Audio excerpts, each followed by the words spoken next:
GDS പെർഫ്യൂമറിയുടെ പ്രമുഖ ബ്രാൻഡുകളായ ത്രിവേണി, ഉപാസന, റോസ്മാക്സ്, കോലം, cup സാമ്പ്രാണി എന്നിവയുടെ സ്റ്റാൾ പാലക്കാട് കൽപ്പാത്തിയിൽ പ്രവർത്തനം ആരംഭിച്ചു.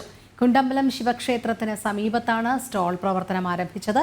5000 സാമ്പിളുകളാണ് സ്റ്റാളിലൂടെ ജനങ്ങളെ പരിചയപ്പെടുത്തുന്നത്. 60 വർഷമായി തിരുവനന്തപുരം കേന്ദ്രീകരിച്ച് പ്രവർത്തിക്കുന്ന സ്ഥാപനമാണ് GDS പെർഫ്യൂമറി. കേരളത്തിൽ പ്രമുഖ ഒരു ബ്രാൻഡാണ്. ഇപ്പോൾ തമിഴ്നാട്, അവിടെ ആന്ധ്ര, കർണാടകയൊക്കെ ലോഞ്ച് ചെയ്തിട്ടുണ്ട്. നമ്മുടെ ബ്രാൻഡ് വൈസ് ത്രിവേണി, ഉപാസന, റോസ്മാക്സ് ഇപ്പോൾ പ്രമുഖ ബ്രാൻഡുകളാണ്. ഒരുപാട് പുതിയ പ്രൊഡക്ട്സ് നമ്മൾ ലോഞ്ച് ചെയ്തിട്ടുണ്ട്. ഇപ്പോൾ ഏകദേശം 10,000-ഓളം സാമ്പിളുകൾ നമ്മൾ ഇവിടെ കൊടുക്കുന്നുണ്ട്. അതുപോലെ തന്നെ നമ്മുടെ GDSൻ്റെ നമ്മൾ കോംബോ പാക്കായിട്ട് നമ്മൾ വില കുറച്ചുകൊണ്ട് നമ്മളിവിടെ സാമ്പിളിങ്ങും അതുപോലെ സെയിൽസും നടത്തുന്നുണ്ട്.